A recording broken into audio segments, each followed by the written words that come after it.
அன்பான தாய்மார்களே, பெரியோர்களே, நம் உயிரினும் மேலான இஸ்லாமிய மார்க்கத்தை நாம் அறிந்து கொள்வதென்பது நம்முடைய தலையாய கடமை. நபிகள் நாயகம் ஸல்லல்லாஹு அலைஹி வஸல்லம் அவர்கள் மதீனா சென்றவுடன் இஸ்லாமிய பெண்கள், அன்சாரி பெண்கள் அன்றைக்கு வந்து சொன்னார்கள், யா ரசூலல்லாஹ், உங்களுடைய உபதேசத்தை பெரும்பாலும் ஆண்கள் தான் முன்வரிசையிலே அமர்ந்து கேட்கிறார்கள். அவர்களை தாண்டித்தான் அந்த செய்தி எங்களுக்கு வந்து சேருகிறது. ஆகவே வாரத்திற்கு ஒரு தினத்தை எங்களுக்காக வேண்டி மட்டும் நீங்கள் ஒதுக்கி எங்களுக்கும் இந்த இஸ்லாமிய பிரச்சாரங்களை செய்யுங்கள் யா ரசூலல்லாஹ் என்று சஹாபி பெண்கள் கேட்டதற்கு இணங்க வாரத்தினுடைய ஒரு நாளை ரசூலுல்லாஹி ஸல்லல்லாஹு அலைஹி வஸல்லம் அவர்கள் தேர்வு செய்து பெண்களுக்கும் உபதேசம் செய்துள்ளார்கள் என்று ஹதீஸுகளிலே பார்க்கிறோம். அப்படி உரை நிகழ்த்தும் போதுதான் ரசூலுல்லாஹி ஸல்லல்லாஹு அலைஹி வஸல்லம் அவர்கள் கூறினார்கள்,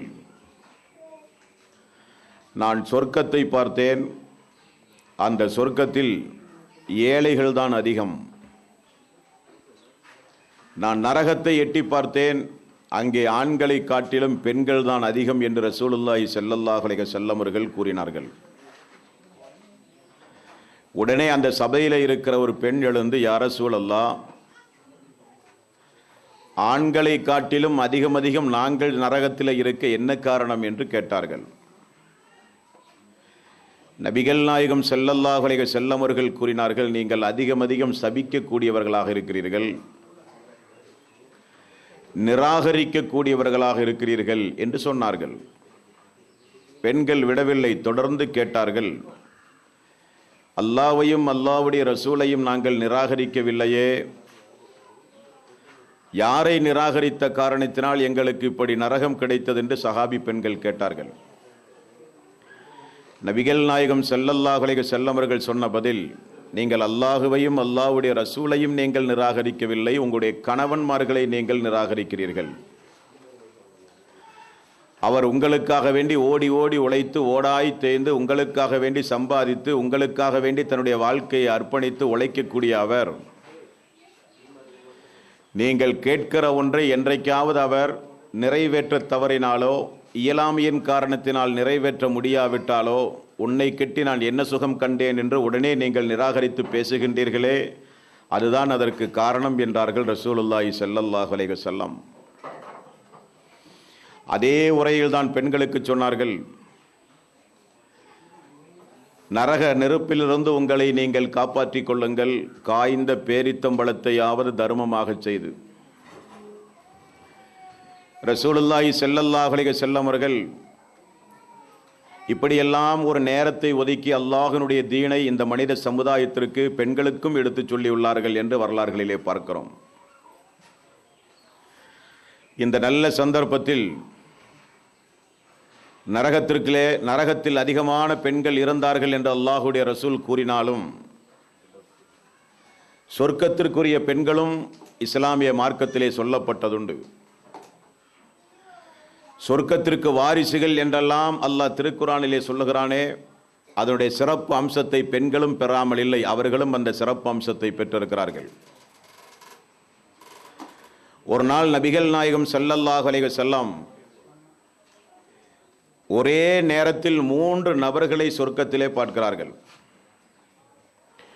ஒன்று, பிலால் ரலியல்லாஹு அன்ஹு அவருடைய காலடி சப்தம். அதற்கு பிறகு கண்ணை கவருகிற நல்ல ஒரு மாளிகை. அந்த மாளிகைக்கு வெளியில் ஒரு பெண் இருந்து அந்த மாளிகையை பாதுகாத்து கொண்டிருக்கிறாளாம். நபிகள் நாயகம் ஸல்லல்லாஹு அலைஹி வஸல்லம் ஜிப்ரீல் அலைஹிஸ்ஸலாத்து வஸ்ஸலாம் இடத்திலே கேட்டார்கள், இந்த மாளிகை யாருக்குரியது? இந்த மாளிகை உங்களுடைய தோழர் பிலால் அவர்களுக்குரிய, உமர் அவர்களுக்குரியது என்றார்கள் ஜிப்ரீல் அலைஹிஸ்ஸலாத்து வஸ்ஸலாம். இன்னொரு மாளிகையை பார்த்தார்கள் அல்லாஹ்வுடைய ரசூல், இது யாருக்குரியது என்று கேட்டார்கள். இதுதான் உம்மு சுலைம் அனஸ் ரலியல்லாஹு அன்ஹுடைய தாயாருக்குரியது என்றார்கள் ஜிப்ரீல் அலைஹிஸ்ஸலாத்து வஸ்ஸலாம். அப்படியானால் சொர்க்கத்திற்கு உரியவர்களாகவும் சொர்க்க வாசிகளாகவும் இந்த உலகத்திலே நடமாடி இருக்கிறார்கள் பெண்கள். ஆயிஷா ரலியல்லாஹு அன்ஹா அவர்களோடு அல்லாஹுடைய ரசூல் அமர்ந்து கொண்டிருக்கும் போது ஜிப்ரீல் அலைஹிஸ்ஸலாத்து வஸ்ஸலாம் அவர்கள் வந்து சொன்னார்கள், யா ரசூலல்லாஹ், அல்லாஹுவும் நானும் ஆயிஷா அவர்களுக்கு சலாம் கூறியிருக்கிறேன் என்று தெரியப்படுத்துங்கள் என்று சொன்னார்கள். கதீஜா ரலியல்லாஹு அன்ஹா அவர்கள் ஒரு நாள் அல்லாஹுடைய ரசூலுக்கு சமைத்த பொருளை உணவை கொண்டு வந்து கொண்டிருக்கும் போது அப்பொழுதும் ஜிப்ரீல் அலைஹிஸ்ஸலாத்து வஸ்ஸலாம் அவர்கள் வந்து, யா ரசூலல்லாஹ், இதோ கதீஜா அவர்கள் உங்களுக்கு தேவையான காலை உணவை கொண்டு வந்து கொண்டிருக்கிறார்கள், அவர்களுக்கு அல்லாஹ் சலாம் சொல்லி இருக்கிறான் என்று சொல்லுங்கள், எனது சலாத்தையும் எத்தி வையுங்கள். அது போக அவர்களுக்கு ஒரு நற்செய்தியும் சொல்லுங்கள், முத்தாலான அலங்கரிக்கப்பட்ட சொர்க்கத்து மாளிகை கதீஜா அவர்களுக்கு உண்டு என்று நீங்கள் சொல்லுங்கள் என்றும் ஜிப்ரீல் அலைஹிஸ்ஸலாத்து வஸ்ஸலாம் அவர்கள் கூறினார்கள். இப்படி எத்தனையோ முன்னறிவிப்புகள் நிறைய பெண்களுக்கு ரசூலுல்லாஹி ஸல்லல்லாஹு அலைஹி வஸல்லம் அவர்கள் செய்திருக்கிறார்கள். ஆண்களைப் போல சொர்க்கவாசிகளாகவே இந்த உலகத்தில் பெண்களும் வாழ்ந்திருக்கிறார்கள் என்பது இங்கே குறிப்பிடத்தக்கது. அடிக்கிற இந்த வெயிலிலும் இந்த வெப்பத்திலும் குறுகிய இந்த நேரத்தில் ஏற்பாடு செய்யப்பட்ட இந்த நிகழ்ச்சிக்கு இவ்வளவு பெரிய திரளாக நாம் எல்லாம் இங்கே ஒன்று கூடி இருக்கிறோம் என்றால் அதனுடைய காரணம் என்ன? நிகழ்ச்சி முடிந்து திரும்பச் செல்லுகிற பொழுது நமக்கு யாரும் அன்பளிப்புகளோ பரிசுகளோ தரப்போவதில்லை. சிறிய ஒரு சிரமத்தையும் பொருட்படுத்தாமல் இங்கே இவ்வளவு பெரிய திரளாக நாம் எல்லாம் இங்கே வந்து அமர்ந்து கொண்டிருக்கிறோம் என்றால் அதனுடைய லட்சியம் என்ன? 4 நல்ல செய்திகளை கேட்க வேண்டும், அதன் மூலம் நம்முடைய ஈமானை பாதுகாக்க வேண்டும், நம்முடைய தக்குவா அதிகரிப்பதற்குரிய வழிவகைகளை நாம் தேட வேண்டும், நிறைய அமல்களை நம்முடைய சொந்த வாழ்விலை செய்ய வேண்டும் என்பதுதான் நம்முடைய லட்சியம்.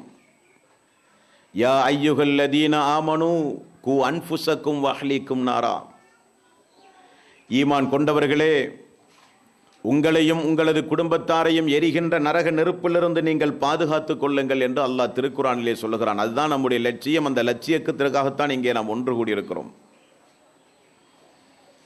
அன்பான தாய்மார்களே, சகோதரிகளே, பெரியோர்களே, இந்த காலம் மிக மிக மோசமான காலம். இந்த காலம் மனிதன் வழிதவறி செல்வதற்கு அதிக வழிமுறைகள் ஏற்படுத்தப்பட்டிருக்கிற காலம். இப்படிப்பட்ட இந்த காலத்தில் சஹாபி பெண்களுடைய வாழ்க்கை வரலாறுகளை நாம் கேட்கும்போது, அவர்களுடைய வாழ்க்கை வரலாற்றை நாம் படிக்கும்போது,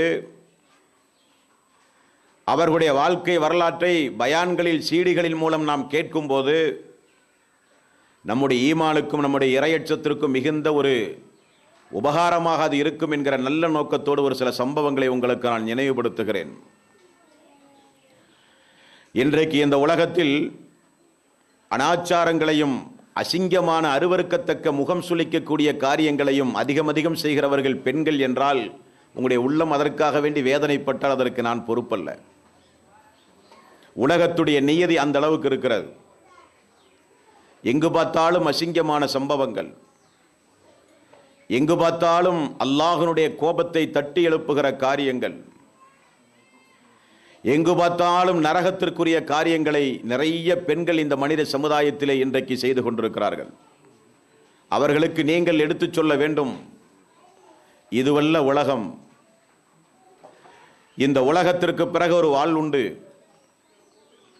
அந்த வாழ்வை எப்படி நாம் தீர்மானிக்க போகிறோம் என்கிற வாய்ப்பை இந்த உலகத்தில் அல்லாஹ் ரப்பல் ஆலமீன் நமக்கு தந்திருக்கிறான். ஆகவே நரகத்திற்குரியவர்கள் பெண்கள் அதிகமானவர்கள் என்று அல்லாஹ்வுடைய ரசூல் கூறினாலும் சொர்க்கத்திற்கும் உரியவர்களாக உலகத்திலே பெண்கள் வாழ்ந்திருக்கிறார்கள் என்பதை உங்களுக்கு நான் ஞாபகப்படுத்துகிறேன். ஒரு குடும்பத்தினுடைய வாழ்க்கை வரலாற்றை பாருங்கள். மாலிக் என்கிற ஒரு கணவனை திருமணம் முடித்து உம்மு சலமா அவர்கள் குடும்பம் நடத்தி கொண்டிருக்கிறார்கள். நபிகள் நாயகம் ஸல்லல்லாஹு அலைஹி வஸல்லம் இந்த இஸ்லாமிய பிரச்சாரம் செய்யும் போது கணவனுக்கே தெரியாமல் இந்த தௌஹீதை, இந்த ஏகத்துவத்தை உம்மு சுலைம் ரலியல்லாஹு அன்ஹா அவர்கள் ஏற்றுவிடுகிறார்கள். அப்பொழுது அனஸ் அவர்கள் கை குழந்தையாக இருக்கிற பருவம். கணவனுக்கு மாலிக் அவர்களுக்கு ஆத்திரம் வருகிறது. நான் உன்னை திருமணம் முடித்து உன்னோடு வாழ்க்கை நடத்தி கொண்டிருக்கும் பொழுது எனது அனுமதி இல்லாமல் எப்படி நீ இஸ்லாத்தை ஏற்கலாம், எப்படி தௌஹீதை ஏற்கலாம், எப்படி இணை வைத்தல் கூடாது, லாத்து உஷா கூடாது என்றெல்லாம் எப்படி நீ பேசலாம் என்று கடுமையான சண்டை சச்சரவுகள் நடக்கிறது. நான் இந்த மார்க்கத்தை ஏற்றது உங்களுக்காக வேண்டி அல்ல, அல்லாஹ்வுக்காக வேண்டி என்று உம்மு சுலைம் மிக தெளிவாகவே சொல்லிவிடுகிறார்கள். என்னை மிரட்டினாலும் அடித்தாலும், என்னை விவகாரத்தை செய்தாலும், என்னை ஊரை விட்டு துரத்தினாலும், நான் இந்த கொண்ட கொள்கையை, இந்த இஸ்லாத்தை, அல்லாஹ்வினுடைய தூதரை நான் யாருக்காக வேண்டியும் விட்டுக் கொடுக்க முடியாது என்று விடாப்புடியாக நிற்கிறார்கள் உம்மு சுலைம் ரலியல்லாஹு அன்ஹு. மாலிக் என்ன செய்கிறார்? பேசி பார்க்கிறார், கெஞ்சி பார்க்கிறார், அதட்டி பார்க்கிறார், அடித்து பார்க்கிறார். எதற்கும் உம்மு சுலைம் ரலியல்லாஹு அன்ஹு அவர்கள் அசைந்த பாடில்லை. மாலிக் அவர்கள் சொல்லாமல் கொள்ளாமலேயே சிரியாவுக்கு சென்று விடுகிறார்.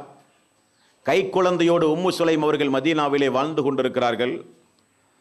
சிரியாவுக்கு சென்றவர் அங்கேயே இறந்து போய் வருகிறார் இறை நிராகரிப்பாளனாக. கை குழந்தையோடு உம்மு சுலைம் ரலியல்லாஹு அன்ஹு அவர்கள் மதீனாவிலே வாழ்ந்த சரித்திரம் நம்முடைய தாய்மார்களுக்கு தெரியாது, நம்முடைய சகோதரிகளுக்கு தெரியாது. வளர்ந்து வருகிற நம்முடைய பிள்ளைகளுக்கு இந்த சரித்திரத்தை நல்ல மனதிலே பதிய வைத்துக் கொண்டு போதிக்க வேண்டும். நம்முடைய பிள்ளைகளுக்கு ஒரு குடும்பத்தில் ஒரு கணவன் எந்த கொள்கையில் இருக்கிறானோ அந்த கொள்கையை சார்ந்துதான் பெண்களும் இருப்பார்கள், குழந்தைகளும் இருப்பார்கள். நாட்டு நடப்பு நியதி இது. காரணம், அவர்களை அண்டி வாழ்கிற காரணத்தினால் ஒன்றும் பேச முடியாது. கணவன் தொழாவதாராக இருப்பார், முடிந்தவரைதான் பெண்கள் போராட்டம் நிகழ்த்துவார்கள். கணவன் வட்டியோடு தொடர்புடையவராக இருப்பார், முடிந்தவரைதான் பெண்கள் பேசி பார்ப்பார்கள். கணவன் கந்தூரிகளையும் கபர் வழிபாட்டு சிந்தனையுடையவரும் கணவர் இருப்பார், போராட்டம் நிகழ்த்துவார்கள் பெண்கள், முடிந்தவரைதான். ஆனால் இந்த அம்மா அப்படி அல்ல.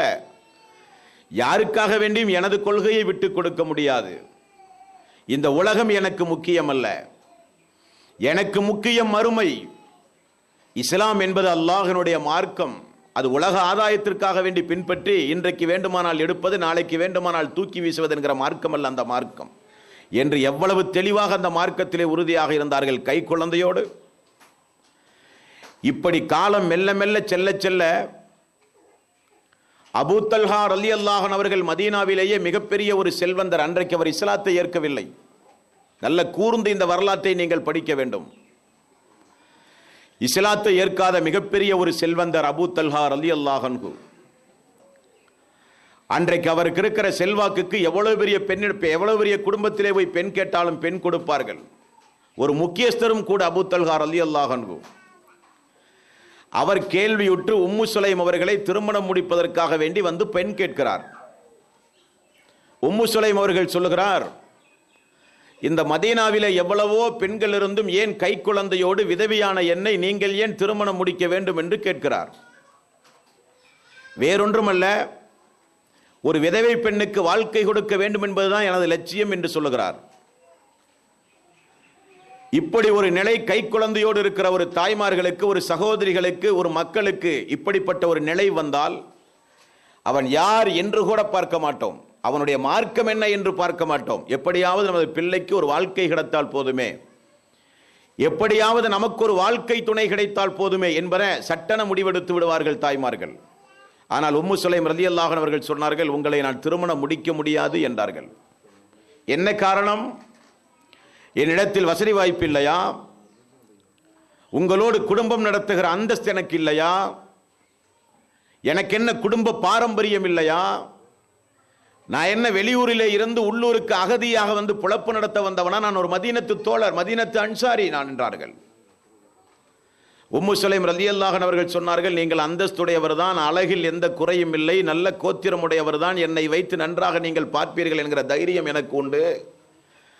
ஆனால் உங்களை திருமணம் முடிக்க முடியாது என்றார்கள். என்ன காரணம் என்று திரும்ப திரும்ப கேட்டபோது உம்மு சுலைம் அவர்கள் சொன்னார்கள், நீங்கள் இஸ்லாத்தை ஏற்பதாக இருந்தால் அதை நான் மகராக ஆக்கிக்கொண்டு உங்களை திருமணம் முடிக்க தயார் என்றார்கள். அதிர்ந்து போய்விட்டார் அபூ தல்ஹா அவர்கள். அது என்ன இஸ்லாம்? அப்படி என்ன மார்க்கம்? நான் என்ன சொல்ல வேண்டும் என்று கேட்டார்கள். அஷ்ஹது அல்லா இலாஹ இல்லல்லாஹ் அஷ்ஹது அன்ன முஹம்மதர் ரசூலுல்லாஹ் என்று சொல்லுங்கள்.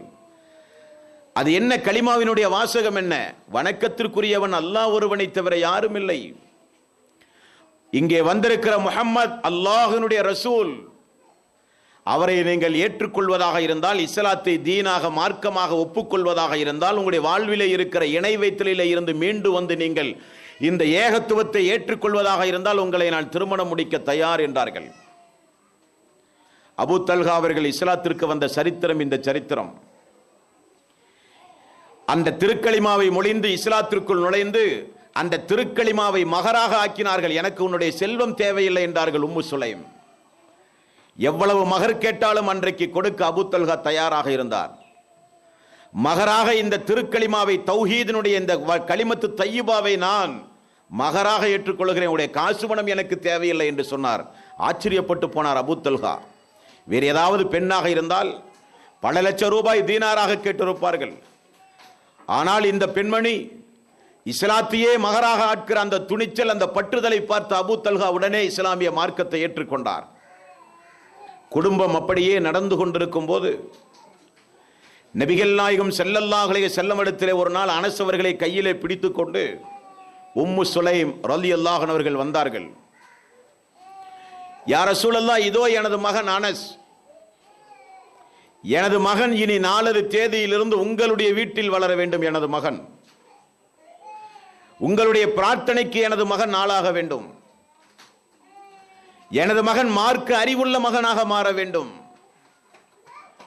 எனது மகன் நல்ல ஒரு வணக்கசாலியாக இபாதத்துடையவனாக எனது மகன் மாற வேண்டும். எனது மகன் அல்லாஹுவை பயந்து நடக்கிற மகனாக மாற வேண்டும். எனது மகனின் மூலம் நல்ல பிள்ளையை பெற்று வளர்த்தி ஆளாக்கி அந்தஸ்தை எனக்கு அல்லாஹ் மறுமை நாளிலே தர வேண்டும். உண்மைதானே?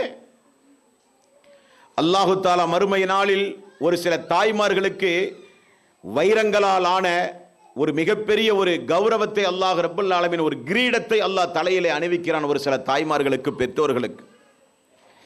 அந்த பெற்றோர்கள் அல்லாஹ்விடத்திலே கேட்பார்களாம், எந்த நன்மையை செய்த காரணத்தினால் அல்லாஹுவே எங்களை நீ இப்படி சிறப்பிக்கிறாய் என்று கேட்பார்களாம். அல்லாஹ் சொல்லுவானாம், சாலிகான மக்களை பெற்றெடுத்து வளர்த்தி ஏகத்துவத்தின் அடிப்படையில் ஆளாக்கினீர்களே, அதற்குரிய பரிசு என்று அல்லாஹ் சொல்லுவானாம். அந்த அடிப்படையில் உம்மு சுலைம் ரலியல்லாஹு அன்ஹா அவர்கள் அனஸ் அவர்களை அல்லாஹ்வுடைய ரசூலிடத்திலே அர்ப்பணம் செய்தார்கள். எனது மகன் இங்குதான் வாழ வேண்டும், வேறெங்கும் வாழக்கூடாது என்றார்கள். அதற்கு ஏற்றார் போல சொந்த மகனைப் போல அல்லாஹ்வினுடைய ரசூல் அனஸ் ரலியல்லாஹு அன்ஹு அவர்களை வளர்த்தினார்கள், ஆளாக்கினார்கள் என்று நாம் ஹதீஸ்களிலே பார்க்கிறோம். நிறைய நபிமொழிகளை இந்த மனித சமுதாயத்திற்கு அறிவித்தவர் அனஸ் ரலியல்லாஹு அன்ஹு. குடும்பமே அல்லாஹ்வினுடைய ரசூலை அளவுக்கு அதிகமாக நேசித்தார்கள். அபூ தல்ஹா ரலியல்லாஹு அன்ஹு அவர்களை குறித்து உங்களுக்கு நிறைய செய்திகளை நீங்கள் கேள்விப்பட்டிருப்பீர்கள். அந்த குடும்பத்தினுடைய அந்த சம்பவத்தை உங்களுக்கு நான் ஞாபகப்படுத்துகிறேன். லன் தனாலுல் பிர்ர ஹத்தா துன்ஃபிகு மிம்மா துஹிப்பூன். நீங்கள் நேசிக்கக்கூடிய பொருளிலிருந்து அல்லாஹ்வுக்கு நீங்கள் தர்மம் செய்யாதவரை நீங்கள் விசுவாசத்தால் பூரணமாக முடியாது என்று அல்லாஹ் ஆயத்தை இறக்கினான். எதை தர்மம் செய்ய வேண்டுமாம்? நாம் நேசிக்கிற பொருளை. நமக்கு எந்த பொருள் மிக மிக விருப்பமானதாக இருக்குதோ அதை எடுத்து அல்லாஹ்வுடைய பாதையிலே தர்மம் செய்தால் தான் விசுவாசத்தால் நீங்கள் பூரண நன்மை அடைய முடியும் என்று அல்லாஹ் ஆயத்தை இறக்கினான்.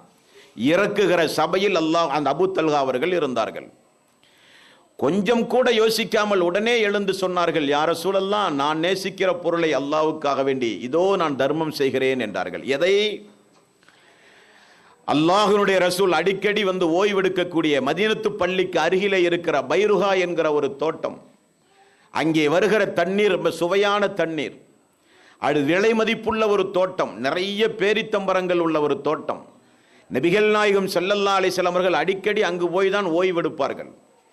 யா ரசூலல்லாஹ், எனக்கு இந்த பைருஹா தோட்டம் எவ்வளவு விருப்பமானது என்று உங்களுக்கு தெரியும். ஆகவே அந்த தோட்டத்தை இதோ அல்லாஹ்வுடைய பாதையிலே தர்மமாக நான் கொடுக்கிறேன் என்றார்கள். ரசூலுல்லாஹி ஸல்லல்லாஹு அலைஹி வஸல்லம், உங்களுடைய உறவினர்களுக்கு கொடுங்கள், நெருங்கிய பந்துகளுக்கு பங்கு வைத்து கொடுங்கள் என்று அல்லாஹ்வுடைய ரசூல் சொன்னார்கள். இங்கு அதுவல்ல முக்கியம், அதைவிட ஒரு முக்கிய சம்பவம் உண்டு. இந்த செய்தியை உம்மு சுலைம் ரலியல்லாஹு அன்ஹா அவர்கள் கேள்விப்படுகிறார்கள். தனது கணவர் தனது குடும்பத்தினுடைய முக்கியமான ஒரு ப்ராப்பர்ட்டி, வேல்யூ ப்ராப்பர்ட்டி, எல்லோரும் அதிகம் அதிகம் நேசித்த ஒரு தோட்டம். தன்னுடைய கணவர் யாருக்குமே சொல்லிக் கொள்ளாமல் உடனே ஒரு ஆயத்து இறங்கியதன் அடிப்படையில் அல்லாஹ்வுடைய ரசூலுடைய சபையிலே இருந்து கொண்டு இப்படிப்பட்ட ஒரு முடிவெடுத்து விட்டார் என்று தெரிந்தவுடன், அருமையான வியாபாரத்தை செய்துவிட்டு வந்தீர்கள், மறுமை நாளில் அதற்குரிய கூலியை ரப்புல் ஆலமீன் நமக்கு தருவான் என்று சட்டென பதில் சொன்னார்கள் உம்மு சுலைம். நோக்கம் அதுதானே அம்மாவுக்கு. அந்த அம்மாவுக்கு காசு பணம் நோக்கம் அல்ல. அபூ தல்ஹா ரொம்ப வசதி உடையவர். காசு பணம் நோக்கம் என்றால் திருமணத்தின் பொழுது அதிக மகர் கேட்டிருப்பார்கள். காசு பணம் தான் நோக்கம் என்றால் அவர்கள் யாரை வேண்டுமானாலும் திருமணம் முடித்திருப்பார்கள். ஏன் கை குழந்தையோடு மதீனாவிலே அவ்வளவு அலங்கோலப்பட வேண்டும்? கணவர் தர்மம் செய்கிறார், அந்த தர்மத்தை ஊக்குவிக்குகிறார்கள் உம்மு சுலைம் ரலியல்லாஹு அன்ஹா அவர்கள். நீங்கள் செய்தது சரிதான், நாம் உண்மை முஸ்லீமாக வாழ வேண்டும். அல்லாஹ் என்ன சொன்னான்? ஈமானினுடைய சுவையை அவர்கள் முழுமையாக அடைய முடியாது என்று அல்லாஹ் சொன்னான். நான் அடைவேன் என்று காட்டினார்கள் அபூ தல்ஹா. அந்த குடும்பம் நபிகள் நாயகம் ஸல்லல்லாஹு அலைஹி வஸல்லம் அவர்களை மிகுந்த உன்னிப்போடு பார்த்து கொண்டிருந்த குடும்பம். நபிகள் நாயகம் ஸல்லல்லாஹு அலைஹி வஸல்லம் அவர்கள் அமர்ந்து கொண்டிருக்கிற சபையில் யாராவது பசியோடு வெளியூரிலே இருந்து யாராவது விருந்தினர்கள் வந்தால் அல்லாஹ்வுடைய ரசூல் தனது வீட்டிலே முதலில் விசாரிப்பார். ஆயிஷா, உண்பதற்கு ஏதாவது உண்டுமா? இல்லை யா ரசூலல்லாஹ், தண்ணீர் மட்டும்தான் உண்டு. ஒரு சில நேரங்களில் யா ரசூலல்லாஹ், அண்டை வீட்டுக்காரர் நமக்கு தந்த ஒரு டம்ளர் பால் உண்டு. யா ரசூலல்லாஹ், 1 2 3 பேரித்தம்பரங்கள் பேரித்தங்கனிகள் மட்டும்தான் உண்டு. இப்படி குடும்பம் நடத்திய சந்தர்ப்பத்தில் ரசூலுல்லாஹி ஸல்லல்லாஹு அலைஹி வஸல்லம் அல்லாஹ்வுடைய இந்த விருந்தாளிக்கு உங்களில் உணவு கொடுப்பவர் யார் என்று கேட்டார்கள். தெரியுமா உங்களுக்கு? பயான்களிலே கேள்விப்பட்டிருக்கிறீர்களா? உடனே அபூ தல்ஹா ரலியல்லாஹு அன்ஹு அவர்கள் உடனே எழுந்து, யா ரசூலல்லாஹ், அல்லாஹ்வுடைய அந்த விருந்தாளியை நான் அழைத்துக் கொண்டு கண்ணியப்படுத்துகிறேன் என்றார். உடனே வீட்டுக்கு சென்றார். உம்மு சுலைம் அவர்களிடத்திலே விசாரித்தார். உம்மு சுலைம் அவர்கள் சொன்னார்கள், நமது மகனுக்கு மட்டும் கொஞ்சம் ரொட்டி துண்டு உண்டு, இருந்தாலும் அந்த விருந்தாளியை கண்ணியப்படுத்துவதாக நீங்கள் வாக்கு கொடுத்த காரணத்தினால் அந்த விருந்தாளியை வீட்டுக்கு நீங்கள் தைரியமாக அழைத்து வாருங்கள். அழைத்து வந்து குழந்தைக்காக வேண்டி வைத்திருக்கிற அந்த ரொட்டியை அந்த விருந்தாளிக்கு நாம் கொடுத்து விடுவோம். நீங்கள் ஒன்றை செய்யுங்கள், அவருக்கு முன்னே அமர்ந்து கொண்டிருங்கள், நீங்களும் விருந்து உண்ணுவதைப் போல பாவனை செய்யுங்கள். அங்கே எரிகிற அந்த குழல் விளக்கு இருக்கிறது, அந்த விளக்கு, அதை ஏற்றுவதைப் போல நான் வந்து அணைத்து விடுகிறேன் என்று சொல்லுகிறார்கள். அதே போல அபூ தல்ஹா அவர்கள் இருக்கிறார்கள். அந்த விளக்கு அங்கே அணைக்கப்படுகிறது. விருந்தாளி தனக்கு முன்னால் அபூ தல்ஹா அமர்ந்து நமக்கு முன்னால் உணவு உண்டு கொண்டிருக்கிறார் என அவர் நினைத்து இருக்கிற அந்த உணவை தாராளமாக உண்டு கொண்டு அந்த விருந்தாளி சந்தோஷமாக அந்த குடும்பத்திற்கு பிரார்த்தனை செய்துவிட்டு வெளியே சென்று விடுகிறார். மறுநாள் அபூ தல்ஹா அவர்கள் அல்லாஹ்வுடைய ரசூலை போய் பார்க்கும்போது அல்லாஹ் இறக்கிய வசனம் என்ன தெரியுமா? உங்களுக்கு தேவை இருந்தும் அடுத்தவர்களுக்கு முன்னுரிமை கொடுக்கக்கூடியவர்கள் நீங்கள் என்று அல்லாஹ் ஆயத்தையே இறக்கினான். ஒரு குடும்பத்துடைய வரலாறு இது. சொர்க்கம்தான் லட்சியம் என்று வாழ்ந்த குடும்பத்துடைய வரலாறு. ஆகவேதான் ரசூலுல்லாஹி ஸல்லல்லாஹு அலைஹி வஸல்லம் உம்மு சுலைமுக்குரிய சொர்க்கத்தை, மறுமையிலே மாளிகையை சொர்க்கத்தில் நான் பார்த்தேன் என்று ரசூலுல்லாஹி ஸல்லல்லாஹு அலைஹி வஸல்லம் அவர்கள் கூறினார்கள். அந்த குடும்பத்திற்கு நிறையவே துஆ செய்தார்கள் அல்லாஹ்வுடைய ரசூல். யா ரசூலல்லாஹ், எனது மகனுக்கு பிரார்த்தனை செய்யுங்கள் என்று ஒரு நாள் வந்து சொன்னார்கள் உம்மு சுலைம். அல்லாஹ்வுடைய ரசூல் அனஸ் ரலியல்லாஹு அன்ஹு அவர்களுக்கு, யா அல்லாஹ், நீ நீண்ட ஆயுளை போட்டுக் கொடு யா அல்லாஹ், அல்லாஹ்வுடைய இந்த சிறிய அடியானுக்கு நல்ல செல்வச் செழிப்பை கொடு யா அல்லாஹ் என்று அல்லாஹ்வுடைய ரசூல் பிரார்த்தனை செய்தார்கள். நீண்ட ஆயுளோடு வாழ்ந்தார்கள் அனஸ் ரலியல்லாஹு அன்ஹு. நிறைய குழந்தைகளை, பேரம் பேத்திகளை பெற்றெடுத்து மிகச்சிறந்த ஒரு சமுதாயமாக வாழ்ந்தார்கள் அனஸ் ரலியல்லாஹு அன்ஹு. இந்த வரலாறெல்லாம் பொழுதுபோக்குக்காக வேண்டி சொல்லப்படுகிற வரலாறுகள் அல்ல. இதே போன்று குடும்பம், இங்கே வந்திருக்கிற குடும்பங்களில் ஒரு குடும்பம் இப்படி வாழ்ந்தால் அதுதான் இந்த நிகழ்ச்சியினுடைய வெற்றி, அதுதான் இந்த உபதேசத்திற்கு கிடைக்கக்கூடிய வெற்றி. நமக்கு இந்த உலகம் வேண்டாம். பரமச்சாரியாக அனைத்தையும் துறந்து பசியும் பட்டினியுமாக கிட என்று சொன்ன மார்க்கம் அல்ல இஸ்லாம்.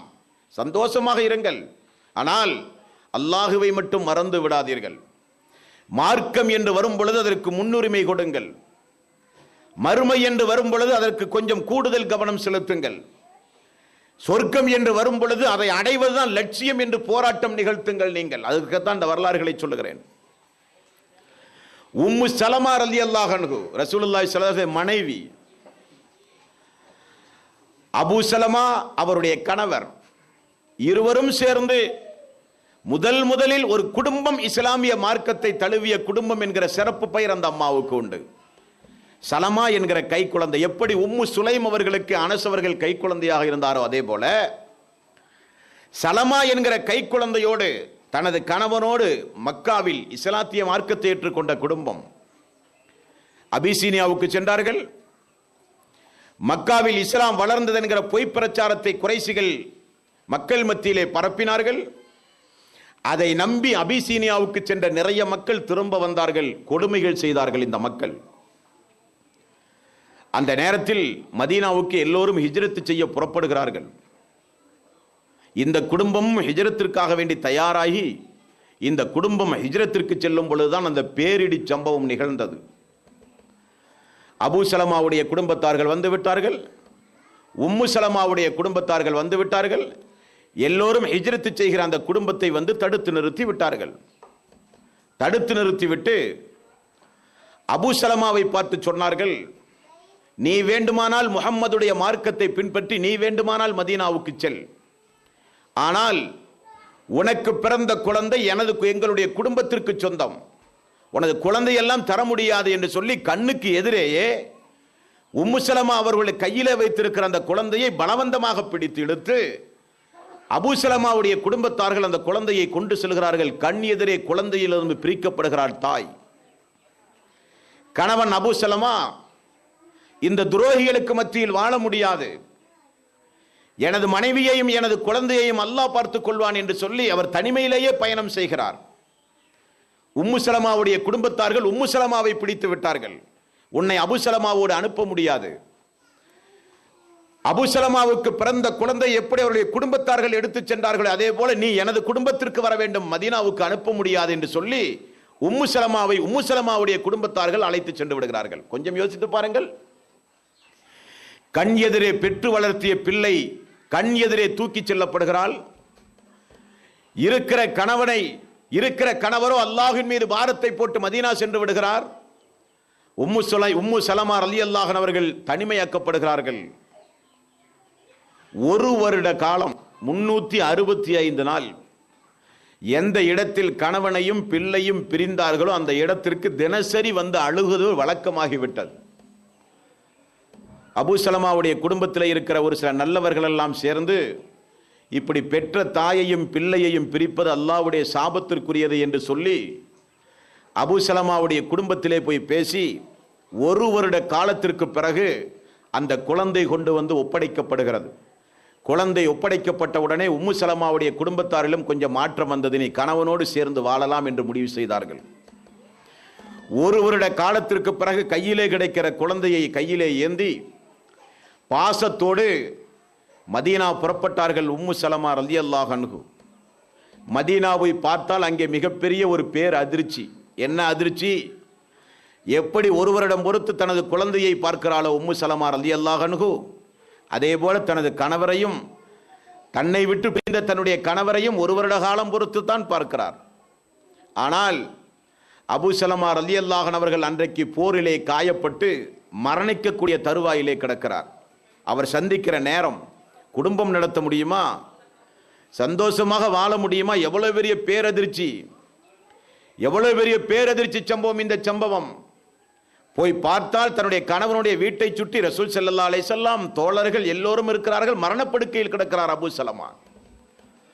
ரசூலுல்லாஹி ஸல்லல்லாஹு அலைஹி வஸல்லம் வந்து அவருக்காக வேண்டி பிரார்த்தனை செய்து கொண்டிருந்த நேரம் சென்ற உம்மு சலமா அவர்களும் கணவனுக்கு தேவையான பணிவிடைகளை செய்தார்கள். ரசூலுல்லாஹி ஸல்லல்லாஹு அலைஹி வஸல்லம் அவர்கள் ஒரு நாள் பார்க்க போகிற பொழுது அபூ சலமா அவர்கள் இறந்து போய்விட்டார்கள். இந்த குடும்பம் அனாதையானது. இருந்தாலும் ரசூலுல்லாஹி ஸல்லல்லாஹு அலைஹி வஸல்லம் உம்மு சலமாவுக்கு ஒரு பிரார்த்தனையை கற்றுக் கொடுத்தார்கள். இன்னா லில்லாஹி வ இன்னா இலைஹி ராஜிஊன், அல்லாஹும்ம அஜிர்னி ஃபீ முஸீபத்தி வ அலுஃப்லி ஹைரும் மின்ஹா. அல்லாஹுவே, எனக்கு ஏற்பட்ட இந்த இழப்புகளுக்கு பகரமாக சிறந்த ஒன்றை எனக்கு தாயா அல்லாஹ், நாங்களும் அல்லாஹ்விடத்திலே செல்லக்கூடியவர்கள் என்று அந்த பிரார்த்தனையினுடைய வாசகம். உம்மு சலமா என்ன செய்தார்கள் தெரியுமா? அந்த பிரார்த்தனையை கடைசி வரை சொல்லவே இல்லை. வஅல்லுஃப்லி ஹைரும் மின்ஹா, அல்லாஹுவே இதைவிட சிறந்த ஒன்றை தா என்கிற வாசகத்தை கடைசி வரை உம்மு சலமா அவர்கள் சொல்லவே இல்லை. என்ன காரணம் சொல்லுகிறார்கள் என்றால், எனது கணவனை காட்டிலும் ஒரு சிறந்த கணவர் இனி இந்த உலகத்திலேயே கிடையாது, நான் ஏன் அந்த வாசகத்தை சொல்ல வேண்டும் என்று முடிவெடுத்திருந்தார். இத்தாவுடைய காலம் முடிந்தது. மெல்ல மெல்ல நாட்கள் நகர்ந்தது.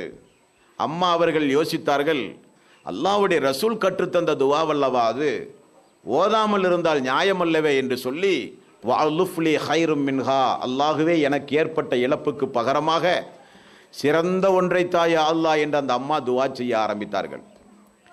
சிறிது காலத்திலேயே அபூபக்கர் சித்திக் அவர்கள் ஓடிப்போய், நாங்கள் உன்னை திருமணம் முடிக்கட்டுமா என்று கேட்டார்கள். மறுப்பு தெரிவித்தார்கள்.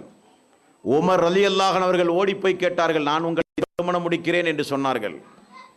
அங்கேயும் மறுப்பு தெரிவித்தார்கள். அல்லாஹ்வுடைய ரசூல் திருமணம் முடிக்க அனுமதி கேட்கிறார். உம்மு சலமாவுக்கு ஒன்றுமே புரியவில்லை. உம்மு சலமா ரலியல்லாஹு அன்ஹு அவர்கள் அல்லாஹ்வுடைய ரசூல் இடத்திலே வந்து சொல்லுகிறார்கள், யா ரசூலல்லாஹ், எனக்கு வயது அதிகமாகிவிட்டதே என்று சொல்லுகிறார்கள். ரசூலுல்லாஹி ஸல்லல்லாஹு அலைஹி வஸல்லம் அவர்கள் திரும்ப சொன்னார்கள், எனக்கும் தான் வயது அதிகம். யா ரசூலல்லாஹ், எனக்கு குழந்தைகள் உண்டுமே என்று சொன்னார்கள். இனி அந்த குழந்தை உங்களுக்கு மட்டும் சொந்தமான குழந்தை அல்ல, எனக்கும் சொந்தமான குழந்தை தானே என்றார்கள். யா ரசூலல்லாஹ், நான் அதிகம் கோபப்பட்டு பேசக்கூடிய பெண் என்று சொன்னார்கள். உங்களது கோபம் குறைய அல்லாஹ்விடத்திலே பிரார்த்தனை செய்கிறேன் என்று சொல்லி திருமணம் முடிக்கப்பட்டது. சலமா என்கிற குழந்தைக்கு மட்டும் தாயாக இருந்த உம்மு சலமா அன்றிலிருந்து உலக மக்களுக்கெல்லாம் தாயாக மாறினார்கள் என்றால் இது எவ்வளவு பெரிய ஒரு தியாகம். இந்த தியாகம் எதற்காக வேண்டி வரலாறுகளிலே சங்கைக்குரிய இமாம்கள் பதிவு செய்து நமக்கு சொல்லித் தருகிறார்கள். நாமும் அதே போல வாழ முயற்சி செய்ய வேண்டும்.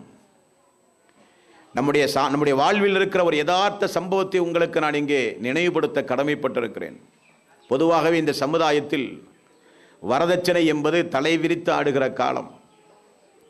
நிறைய வீடுகளில் 30 வயது 35 வயது ஆகிய பெண்கள் கூட திருமணமாகாமல் இருக்கிறார்கள். எப்படியாவது தனக்கு ஒரு வாழ்க்கை கிடைக்காதா என்று ஏங்கி தவிக்கிற அந்த குடும்பத்தில் நிறைய குடும்பத்தார்கள் என்ன முடிவுக்கு செல்கிறார்கள் என்றால், எப்படியாவது நம்முடைய குடும்பத்திற்கு ஒரு வாழ்க்கை கிடைக்கட்டுமே நம்முடைய மகளுக்கு, நமக்கு. ஆகவே இருக்கிற காணிகளை எல்லாம் விற்று, இருக்கிற சொத்துக்களை எல்லாம் விற்று, கேட்கிற வரதட்சணையை கொடுத்து எப்படியாவது வாழ்ந்து போகலாம் என்கிற முடிவுக்குத்தான் எல்லோரும் வருவார்கள்.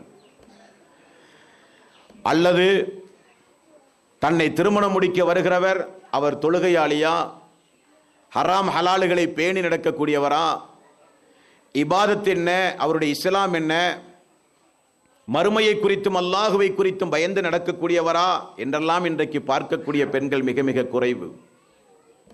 இன்னும் ஒருபடி மேலாக அல்லாஹ்வுக்கு இணை துணைகளை ஏற்படுத்துகிற கணவன் ஆண்களை எல்லாம் தேர்வு செய்கிற பெண்களை இந்த மனித சமுதாயத்திலே பார்க்கிறோமா இல்லையா? என்ன காரணம்? நாம் அல்லாஹு ஒருவன் உண்டு என்று நம்பினோமே தவிர நம்முடைய உள்ளத்தில் அந்த அல்லாஹுவை குறித்துள்ள நம்பிக்கை ஆழப்பதியவில்லை என்றுதான் நான் சொல்லுவேன். ஒன்றும் ஒன்றும் இரண்டு எப்படி மிக தெளிவானதோ அதே போல அல்லாஹுவை நாம் நம்பியிருக்கிறோமா என்றால் இல்லை. சக்திக்குட்பட்டு நம்முடைய தேவைகளுக்கு மட்டும்தான் அல்லாஹுவை நாம் விசுவாசம் கொள்வோம். அன்றைய பெண்கள் அப்படி அல்ல. அல்லாஹு நம்மை கைவிட மாட்டான் என்பதில் உறுதியாக இருந்தார்கள். ஆகவேதான் கணவன் வெளியூருக்கு சென்று தன்னை விதவையாக்கி வெளியூருக்கு சென்றாலும் இஸ்லாத்திலே இருந்து அடிபரல மாட்டேன் என்று இருந்தார்கள். உம்மு சுலைம் ரலியல்லாஹு அன்ஹு பெற்ற மகனை பிரிந்தாலும் கணவனை பிரிந்தாலும் அல்லாஹ் என்னை கைவிட மாட்டான் என்று இருந்தார்கள். உம்மு சலமா ரலியல்லாஹு அன்ஹு அவர்களுக்கு கிடைத்த பரிசுகள் இந்த பரிசுகள் எல்லாம். பொதுவாகவே நீங்கள் ஒன்றை யோசிக்க வேண்டும். என்றைக்கு இந்த மண்ணில் தாயினுடைய கருவறையிலிருந்து வெளியே வந்தோமோ அன்றைக்கே அல்லாஹு தஆலா நம்முடைய எல்லா நடவடிக்கைகளையும் தீர்மானம் செய்து விதியிலே எழுதிவிட்டான். ஒரு பெண்ணுக்கு இத்துணாம் தேதி திருமணம் முடிக்க வேண்டும் என்று அல்லாஹ் நாடி இருந்தால் அந்த பெண் எங்கிருந்தாலும் எந்த சந்தர்ப்பத்தில் இருந்தாலும் அல்லாஹ் அந்த வாழ்க்கையை நடத்தியே தீர்வான். அதுதானே இறை நம்பிக்கை. இந்த உலகத்தில் படைக்கப்பட்ட யாரையும் அல்லாஹ் அப்படி விடவில்லை. அவர்களுக்குரிய இணைகளை ஜோடிகளை அல்லாஹ் படைத்துத்தான் வைத்திருக்கிறான். எந்த நாட்டிலே இருந்தாலும் எந்த ஊரிலே இருந்தாலும் என்னுடைய ரப்பு நாடிய நாளில் அந்த திருமணம் நடக்கும் என்கிற அந்த உறுதிமிக்க நம்பிக்கை நமக்கு இருந்தால் நெருப்பு என்பது சுடக்கூடிய தன்மையுடையது, அப்படித்தானே? நெருப்பில் யாரும் போய் கை வைக்க மாட்டோம். உலகத்தில் எவனிடத்தில் கேட்டாலும் அதைத்தான் சொல்லுவான். ஆனால் அந்த நெருப்பையே குளிரச் செய்ய வைத்தானே அல்லாஹு தஆலா இப்ராஹிம் அலைஹிஸ்ஸலாத்து வஸ்ஸலாம் அவர்களுக்கு. அப்படி அல்லாஹ்வை நம்ப வேண்டும். தீக்குண்டத்தில் தூக்கி எறிந்தாலும் என்னுடைய ரப் என்னை கைவிட மாட்டான் என்று நம்பினார். அந்த தீக்குண்டத்தை அல்லாஹு தஆலா ஒரு குளிர் பூஞ்சோலையாக மாற்றினான் என்றால் அவன்தான் ரப்புல் ஆலமீன். கடல் பிளக்கும் என்பது உலகத்தில் எங்குமே நடக்காது. மூசா அலைஹிஸ்ஸலாத்து வஸ்ஸலாம் அவர்களுக்கு கடலை பிளக்கச் செய்து வழிகாட்டினானா? இல்லை, அல்லாஹ் ரப்புல் ஆலமீன். ஒரு ஆணும் பெண்ணும் சேர்ந்தால்தான் குழந்தை பிறக்கும் என்பது நியதி. ஆதம் அலைஹிஸ்ஸலாத்து வஸ்ஸலாமுடைய காலத்தில் இருந்து தொன்று தொட்டு வருகிற நியதி அதுதான். ஆனால் மரியம் அலைஹிஸ்ஸலாத்து வஸ்ஸலாமுடைய வயிற்றில் அல்லாஹு தஆலா ஈசா அலைஹிஸ்ஸலாத்து வஸ்ஸலாம் அவர்களை எப்படி கொடுத்தான்? ஆண் துணை இல்லாமல் கொடுத்தான். அவன்தான் ரப்புல் ஆலமீன். அவன் நாடினால் மலடுடையவர்களுக்கும் குழந்தையை கொடுப்பான். அவன் நாடினால் எப்படிப்பட்ட வாழ்வையும் யாருக்கு வேண்டுமானாலும் கொடுப்பான். அப்படி அல்லாஹுவை நம்பி நாம் பிரார்த்தனை செய்திருந்தால் நம்முடைய வாழ்வில் இப்படிப்பட்ட சங்கடங்கள் உண்டாகாது. அப்படி வாழ்ந்திருந்தார்கள் அந்த தாய்மார்கள். உம்மு ஹபீபா ரலியல்லாஹு அன்ஹு அவர்களுடைய வாழ்க்கை வரலாறையும் இங்கே நான் நினைவுபடுத்த கடமைப்பட்டிருக்கிறேன். அவர்கள் யார்? கொடுங்கோளர், ஆரம்பத்தில் இஸ்லாமிய மார்க்கத்தை ஏற்காத அபூ சுபியான் ஹிந்தாவுக்கு பிறந்த பெண்மணி உம்மு ஹபீபா. கணவர் இஸ்லாத்தை ஏற்றால் பெற்ற பிள்ளையையும் மருமகனையும் மிக கடுமையாக தண்டித்தார்கள் அந்த குடும்பம். வேறு வழி இல்லாமல் தனது குடும்பத்திலே இருந்து காப்பாற்றிக் கொள்வதற்காக அபிசீனியாவுக்கு சென்றார்கள். அபிசீனியாவில் கணவரோடு சேர்ந்து வாழும்போது திடீரென பார்த்தால் கணவர் அந்த கிறிஸ்தவ மார்க்கத்தை பின்பற்றி மதம் மாறி போய்விடுகிறார். உம்மு ஹபீபா ரலியல்லாஹு அன்ஹா அவர்கள் கணவர் மதமாறி போனாலும் இந்த மார்க்கத்தை யாருக்காக வேண்டியும் விட்டுக் கொடுக்க முடியாது என்று சொல்லி துணிச்சலாக அபிசீனியாவிலேயே வாழ்ந்து கொண்டிருக்கிறார்கள். ரசூலுல்லாஹி ஸல்லல்லாஹு அலைஹி வஸல்லம் மதீனா பயணமாகிறார்கள். கேள்விப்படுகிறார்கள் அல்லாஹ்வுடைய ரசூல் நஜ்ஜாசி மன்னருடைய அந்த ஊரில் உம்மு ஹபீபா அபூ சுபியானுடைய மகள் கணவர் இப்படி மதமாற்றம் அடைந்த பிறகும் தனிமையில் இஸ்லாமிய மார்க்கத்தை பின்பற்றி வாழ்ந்து கொண்டிருக்கிறார் என்று ரசூலுல்லாஹி ஸல்லல்லாஹு அலைஹி வஸல்லம் அவர்களுக்கு செய்தி வருகிறது. நீண்ட நாள் பொறுத்து மக்கா வெற்றிக்கு பிறகு இஸ்லாமிய மார்க்கத்தை அபூ சுபியானும் ஹிந்தாவும் பின்பற்றி அல்லாஹ்வுடைய ரசூலிடத்திலே வந்து சொன்னார்கள், யா ரசூலல்லாஹ், எனது மகள் உம்மு ஹபீபாவை உங்களுக்கு தெரியுமா? தெரியுமே, நம்மெல்லாம் ஒரே குடும்பத்தார் ஆயிற்றே. எங்கே இருக்கிறாள் உம்மு ஹபீபா? அவர் அபிசீனியாவுக்கு சென்றார். கணவர் இப்படி மதம் மாறிவிட்டார், இருந்தாலும் எனது மகள் இந்த மார்க்கத்தில் உறுதியாக இருக்கிறார்கள், யா ரசூலல்லாஹ், எனது மகளை நீங்கள் திருமணம் முடியுங்கள் என்று சொன்னார்கள். வாழ்க்கை கொடுத்தார்கள் அல்லாஹ்வுடைய ரசூல். குடும்பம் நடந்து கொண்டிருக்கும் போது எவ்வளவு பெரிய உறுதிமிக்க ஒரு பெண்மணி என்று பாருங்கள். வெளியூரிலே எந்த வகையான ஒரு ஆதரவும் இல்லாமல் நிற்கதியாக நிற்கிற அந்த நேரத்திலும் மார்க்கத்தை யாருக்காக வேண்டியும் விடவில்லை. வீட்டிலே வளர்ந்து வருகிற நம்முடைய மக்கள் பள்ளி பருவத்தில் இருக்கும் பொழுதே தனக்கு விருப்பமானவனை தேடிக்கொண்டு ஓடிவிடுகிறார்கள், தாய் தந்தையை தூக்கி வீசி. இன்றைக்கு இருக்கிற கலாச்சாரம் என்ன கலாச்சாரம் தெரியுமா? நிறைய கல்லூரி பெண்களுடைய கழுத்துகளில் மஞ்சள் கலர் தாலி இருக்கிறதாம், பர்தாவுக்குள் மஞ்சள் கலர் தாலி இருக்கிறதாம். கல்லூரி நிகழ்ச்சிகளுக்காக வேண்டி என்னை அழைத்தார்கள். ஒரு நாள் சென்னை மாநகரத்தில் நடந்த ஒரு சம்பவம். திரளாக இதே போன்று பெண்களும் ஆண்களும் நிறைந்திருந்தார்கள். உரையை துவக்குவதற்கு முன்னால் கல்லூரியினுடைய ஆசிரியர் ஒரு பெண்மணி, இந்து பெண்மணி, என்னை அழைத்து சொன்னார், பிரதர், உங்களுடைய முஸ்லிம் பெண்களுக்கு நிறைய ஒழுக்கத்தை சொல்லிக் கொடுங்கள். நான் கேட்டேன், குறிப்பிட்டு எங்களுடைய முஸ்லிம் பெண்களுக்கு மட்டும் சொல்லிக் கொடுக்க வேண்டிய அவசியம் என்ன என்று கேட்டேன். நிறைய பெண்கள் பிரதர் பர்தா அணிந்திருக்கிறார்கள், அவருடைய கழுத்திலே மஞ்சள் கயிறு இருக்கிறது, கோயிலிலே போய் திருமணம் முடித்திருக்கிறார்கள் என்று சொன்னார்கள். மார்க்கத்தை பெற்ற தாய் தந்தையர்களை தூக்கி வீசுகிற இளம் பெண்கள், கிடைத்த ஹிதாயத்தை ஒரு ஆணுக்காக வேண்டி தூக்கி வீசுகிற பெண்கள், இஸ்லாத்தை சர்வ சாதாரணமாக உதறி தள்ளுகிற பெண்கள் இந்த மனித சமுதாயத்திலே உண்டு. ஆணுக்காக, சாதாரண ஒரு குடும்ப வாழ்வுக்காக, நம்முடைய குடும்பங்களில் ஏதாவது சின்ன ஒரு பிரச்சனைகள் ஏற்பட்டாலோ, பொருளாதார சரிவுகள் ஏற்பட்டாலோ, வறுமைகள் வந்தாலோ உடனே நாம் என்ன செய்கிறோம்? அந்த வறுமையை தீர்க்குவதற்காக மாந்திரிகமான காரியங்களிலே போய் ஈடுபடுகிறோம். தாயத் அணிவது, கருப்பு கயிறு அணிவது, எதையாவது மந்திரித்து வாங்கி கொண்டு வந்து வீட்டிலே கட்டி தொங்க விடுவது, அல்லது ஏதாவது இருக்கிற நகைகளை பேங்குகளிலே கொண்டு போய் வைத்து வட்டியோடு தொடர்பு ஏற்படுத்திக் கொள்வது, இப்படியெல்லாம் இழப்புகள் வந்தால் தாங்கிக் கொள்ள முடியாத பக்குவம் நமது பக்குவம். ஆனால் அந்த பெண்கள் சவால் விட்டார்கள், நரகத்தில் நாங்கள் அதிகமா, நாங்கள் சொர்க்கத்திற்கு சென்று காண்பிப்போம், நாங்களும் சொர்க்கத்திற்கு உரியவர்களாக எங்களாலும் வாழ முடியும் என்பதை நிரூபித்தவர்கள் அந்த தாய்மார்கள். உம்மு ஹபீபா ரலியல்லாஹு அன்ஹா அவர்கள் சொல்லுகிறார்கள், அல்லாஹ்வுடைய ரசூல் என்றைக்கு 12 ரக்காத் உபரியான சுன்னத்தான தொழுகைகளை யார் தொழுகிறார்களோ அவர்களுக்கு சொர்க்கத்தில் ஒரு மாளிகை கட்டப்படும் என்று அல்லாஹ்வுடைய ரசூல் சொன்னார்கள். என்றைக்கு அல்லாஹ்வுடைய ரசூலுடைய நாவிலே இருந்து அதை நான் கேட்டேனோ அதை நான் இன்று வரை பின்பற்றுகிறேன் என்று மரணிக்கின்றவரை சொன்னார்கள். இபாதத்துகளில் அவர்களுக்கு இருக்கிற ஆர்வம், இபாதத்துகளிலே அவர்களுக்கு இருக்கிற ஆர்வம். ஒரு நாள் ஆயிஷா ரலியல்லாஹு அன்ஹா அவர்கள் வீட்டிலே இருக்கும்போது அல்லாஹ்வுடைய ரசூல் வீட்டுக்கு வந்தால் ஆயிஷா ரலியல்லாஹு அன்ஹா அவர்கள் அழுது கொண்டிருக்கிறார்கள். என்ன ஆயிஷா என்று கேட்டார்கள். யார் ரசூலல்லாஹ், இப்பொழுதுதான் ஒரு பெண்மணி வந்து விட்டு சென்றால், அந்த பெண்மணி நடந்து கொண்ட அந்த முறையை பார்த்து என்னால் தாங்க முடியவில்லை, ஆகவே அழுகிறேன் என்றார்கள் ஆயிஷா ரலியல்லாஹு அன்ஹா. என்ன நடந்தது என்று அல்லாஹ்வுடைய ரசூல் கேட்டார்கள். யார் ரசூலல்லாஹ், 2 கை குழந்தையோடு ஒரு தாய் வந்தால் பசியினுடைய கொடுமையை என்னிடத்திலே சொன்னார். நான் அந்த 3 பேருக்கும், தாய்க்கும் 2 குழந்தைக்கும் தேவையான 3 பேரித்தம்பழம் வீட்டில் உண்டுமா என்று பார்த்தேன். வீட்டில் இருந்ததோ 2 பேரித்தம்பழம் யார் ரசூலல்லாஹ், 3 பேரித்தம்பழம் இருந்தது யார் ரசூலல்லாஹ். நான் அந்த 3 பேரித்தம்பழத்தையும் கொண்டு வந்து அந்த 2 குழந்தைகளுக்கும் அந்த தாய்க்கும் கொடுத்தேன். குழந்தைகள் அவசர அவசரமாக அந்த பேரித்தங்கனிகளை குழந்தைகள் தின்றது.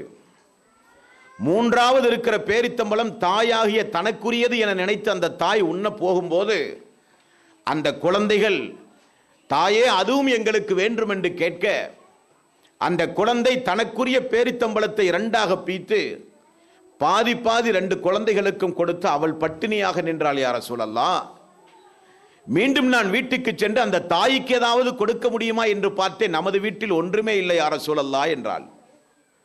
உடனே ரசூலுல்லாஹி ஸல்லல்லாஹு அலைஹி வஸல்லம் தன்னை வருத்தி கொண்டு மிகப்பெரிய தியாகம் செய்து குழந்தைகளுக்காக வேண்டியே வாழ்கிற அந்த தாய் சொர்க்கத்திற்குரியவர்கள் என்றார்கள் ரசூலுல்லாஹி ஸல்லல்லாஹு அலைஹி வஸல்லம்.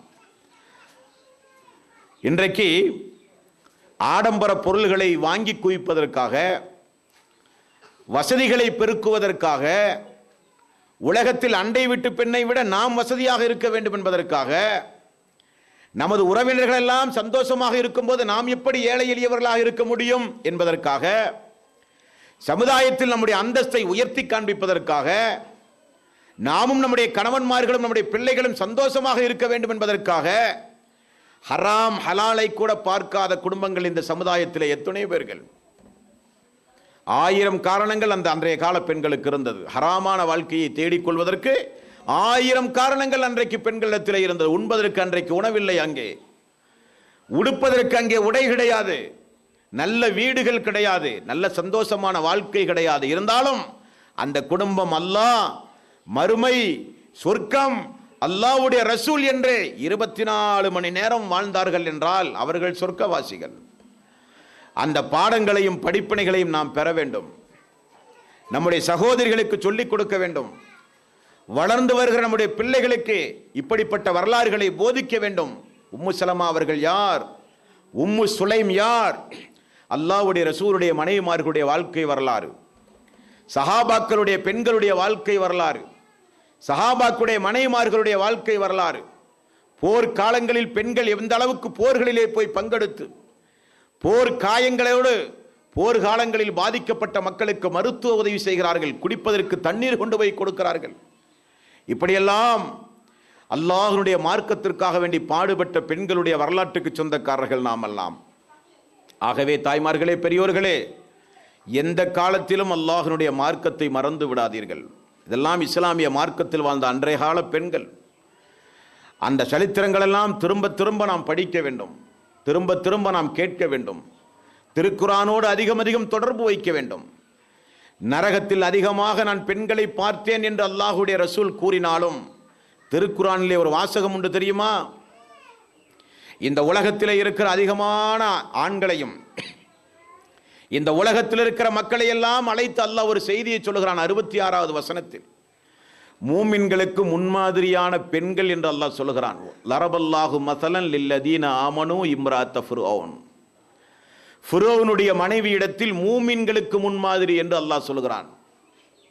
ஃபிரௌன் எவ்வளவு பெரிய கொடுமைக்காரன், எவ்வளவு பெரிய ஆட்சி அதிகாரத்தோடு இருந்தவன். அவருடைய மனைவி இஸ்லாமிய மார்க்கத்தை ஏற்றுக்கொண்டால், அன்றைய காலத்தில் ராணியாக மதிக்கப்பட்ட பெண். ஃபிரௌனுடைய சுகபோக வாழ்க்கையை தூக்கி வீசினால், ஃபிரௌனிடத்தில் இருக்கிற மாளிகையெல்லாம் அடித்து உடைத்து புறந்தள்ளி சமுதாயத்திலே வந்து நின்று சொன்னால், நான் முஸ்லீம், நான் இஸ்லாமிய மார்க்கத்தை ஏற்றுக்கொண்டேன் என்று சொன்னார்கள். ஃபிரௌன் கொடுமை செய்தான், ஃபிரௌனுடைய கூட்டாளிகள் கொடுமை செய்தார்கள். அந்த அம்மா அல்லாஹ்விடத்திலே பிரார்த்தனை செய்து அல்லாஹ் சொல்லித் தருகிறானா இல்லையா? அல்லாஹுவே, ஃபிரௌனுடைய மாளிகை காட்டிலும் சொர்க்கத்தில் இருக்கிற அந்த மாளிகை எனக்குத்தா என்று ஃபிரௌனுடைய மனைவி அம்மா அவர்கள் துஆ செய்தார்கள். அதுவும் பெண்தான். ஃபாத்திமா அவர்களும் பெண்தான், உம்மு சுலைம் அவர்களும் பெண்தான், ஜைனப் அவர்கள், ஜுவைரியா அவர்கள், கதீஜா அவர்கள், ஆயிஷா அவர்கள் எல்லாம் உங்களைப் போல பெண்கள் தானே. அவர்களுக்கும் ஆசாபாசம் உண்டு. வானத்திலிருந்து இறக்கப்பட்ட மலக்குமார்கள் ஒன்றும் இல்லையே, எல்லோரும் தாய்மார்கள் தான். அவர்களால் சொர்க்கத்திற்கு செல்ல முடிந்தது என்றால் நம்மால் செல்ல முடியாதா? இறை வணக்கத்தில் ஈடுபடும் ஆண்களும் பெண்களும், தர்மம் செய்யும் ஆண்களும் பெண்களும், நோன்பு வைக்கும் ஆண்களும் பெண்களும், தொழு வருகிற ஆண்களும் பெண்களும், ஹஜ்ஜுக்கு செல்கிற ஆண்களும் பெண்களும், தஸ்பீஹ் செய்கிற ஆண்களும் பெண்களும் எல்லாம் வெற்றியாளர்கள் என்று அல்லாஹ் திருக்குர்ஆனிலே சொல்லுகிறான்.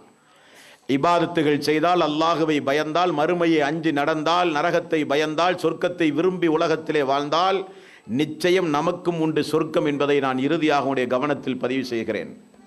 அல்லாஹு தாலா நம்முடைய வாழ்க்கையில் நாம் செய்து போன பாவங்களை அல்லாஹ் மன்னிக்க வேண்டும். இபாதத்துகளை குறைவாக செய்தாலும் அல்லாஹ் நிறைவாக அதை பெற்றுக்கொள்ள வேண்டும். நரக நெருப்பிலிருந்து அல்லாஹ் உங்களையும் என்னையும் பாதுகாக்க வேண்டும். நரக நெருப்பினுடைய சிறிய வேதனை கூட தாங்க நம்மால் முடியாது. கோடை காலத்தில் அடிக்கிற இந்த வெயிலையே நம்மால் தாங்க முடியாது என்று சொல்லும் போது, இறை நிராகரிப்பாளர்களுக்கும் அல்லாஹ்வுடைய கோபத்தை பெற்று உலகத்தில் வாழ்ந்தவர்களுக்கும் அல்லாஹ் தண்டனை கொடுப்பதற்காக வேண்டிய ஏற்பாடு செய்து வைத்திருக்கிற அந்த நரகத்தினுடைய சிறிய வேதனை கூட நம்மால் தாங்க முடியாது. ஆகவேதான் ரசூலுல்லாஹி ஸல்லல்லாஹு அலைஹி வஸல்லம் அல்லாஹ்விடத்திலே அடிக்கடி பிரார்த்தனை செய்வார்களாம், ரப்பனா ஆத்தினா ஃபித் துன்யா ஹஸனத்தம் வஃபில் ஆখিরাতি ஹஸனத்தம் வகினா அதாபன்னார். அல்லாஹுவே, இம்மையிலும் மறுமையிலும் எங்களை சிறப்புடன் வாழ வைப்பாயாக, நரக நெருப்பிலிருந்து எங்களை நீ பாதுகாப்பாயாக என்பது அல்லாஹ்வுடைய ரசூலுடைய எல்லா நேரங்களிலும் கேட்கப்படுகிற துவாவில் கடைசியாக இதை சொல்லித்தான் அல்லாஹ்வுடைய ரசூல் துவாவையே முடிப்பார்கள். ஆகவே தாய்மார்களே, சகோதரிகளே, பெரியோர்களே, நம்முடைய தாய்மார்களை பொறுத்தவரையில் இபாதத்துகளில் கொஞ்சம் குறைவானவர்கள். நேரம் கிடைக்கும் பொழுதெல்லாம் உபரியான வணக்க வழிபாடுகள், லுஹாவுடைய தொழுகை, சுன்னத்தான தொழுகை, நஃபிலான தொழுகை என்று எவ்வளவு தொழுகைகள் உண்டுமோ எல்லா தொழுகைகளிலும் வீடுகளிலே குழந்தையை பராமரிக்கிற நேரம் போக, கணவனுக்கு தேவையான பணிவிடைகள் செய்கிற நேரம் போக, மீதமுள்ள நேரங்களில் இபாதத்துகளை அதிகம் செய்கிற பாக்கியம் பெற்றவர்கள் நீங்கள். ஆண்களைப் போல் அல்ல, வெளியே அலைந்து திரிந்து சம்பாதிக்க வேண்டிய அவசியம் உங்களுக்கு இல்லை. ஆகவே வீடுகளில் கணவன்மார்களுடைய அமானிதமாகிய குழந்தைகள், அவருடைய வீடு, அவருடைய சொத்துக்களை அமானிதமாக பாதுகாத்து அந்த வீட்டை மலக்குமார்கள் வந்து போகிற வீடுகளாக மாற்றி அமைக்க வேண்டியது உங்களுடைய கடமை. எந்த வீட்டில் இசைக்கருவிகள் முழங்கப்படுகிறதோ அந்த வீட்டில் மலக்குமார்கள் வரமாட்டார்கள். எந்த வீட்டில் சலங்கை சப்தம் கேட்கிறதோ அந்த வீட்டில் மலக்குமார்கள் வரமாட்டார்கள். எந்த வீட்டில் போட்டோக்கள் உருவங்களாக வைக்கப்பட்டு அலங்கார பொருளாக வைக்கப்படுகிறதோ அந்த வீட்டில் மலக்குமார்கள் வரமாட்டார்கள். எந்த வீட்டில் பாசத்திற்காக, விளையாட்டுக்காக நாய்கள் வளர்த்தப்படுகிறதோ அந்த வீட்டில் மலக்குமார்கள் வரமாட்டார்கள். நம்முடைய வீடுகளில் திருக்குர்ஆன் ஓதப்பட வேண்டும். நம்முடைய வீடுகளில் சூரத்துல் பக்ரா, சூரத்து ஆல இம்ரான் எந்த வீடுகளில் ஓதப்படுகிறதோ அந்த வீடுகளிலே இருந்து சைத்தான் ஓடுகிறான் என்றார்கள் ரசூலுல்லாஹி ஸல்லல்லாஹு அலைஹி வஸல்லம். ஆகவே டிவியோடு உள்ள தொடர்பை கொஞ்சம் குறைத்து கொள்ள வேண்டும். அது நல்ல போக்கல்ல, குடும்பத்தையே சீரழித்து விடும். குர்ஆனை கையிலே எடுங்கள். அதிகப்படியான நேரங்களில் நேரம் கிடைக்கும் பொழுதெல்லாம் உபரியான வணக்க வழிபாடுகளிலே ஈடுபடுங்கள். மாதாந்திர நோன்பு பிறை 13, 14, 15 மாதத்தினுடைய 3 சுன்னத்து நோன்புகளை வாழ்க்கையிலே பேணுங்கள். வாராந்திர நோன்பு வைக்க முடியுமானால் திங்கள், வியாழன் 2 நாள் கொஞ்சம் கூடுதலாகவே நோன்பு வையுங்கள். இப்படி இபாதத்துகளோடு நீங்கள் இருக்கிற காலமெல்லாம் உங்களுடைய பிள்ளைகளை, உங்களுடைய கணவன்மார்களை அல்லாஹ் கைவிட மாட்டான். குடும்பத்திலே அல்லாஹ் பர்க்கத்துகளை கொண்டு வந்து தருவான். எப்பொழுதும் அருள் செய்கிற மலக்கு நம்முடைய வீடுகளுக்கு வந்து போய் கொண்டே இருந்தால் தான் அந்த வீடு பாக்கியம் உள்ள வீடாக, சாந்தி சமாதானம் உள்ள வீடாக அமையும். வீட்டையும் நம்முடைய கணவனையும் நம்முடைய பிள்ளைகளையும் பாதுகாத்து வளர்த்தி நல்ல முன்மாதிரிக்குரிய குடும்பமாக வாழ்ந்து மரணிக்கின்ற நல்லதொரு பாக்கியத்தை அல்லாஹ் நம் அனைவர்களுக்கும் தந்து அருள் புரிவானாக. وآخر دعوانا أن الحمد لله رب العالمين. السلام عليكم ورحمة الله وبركاته.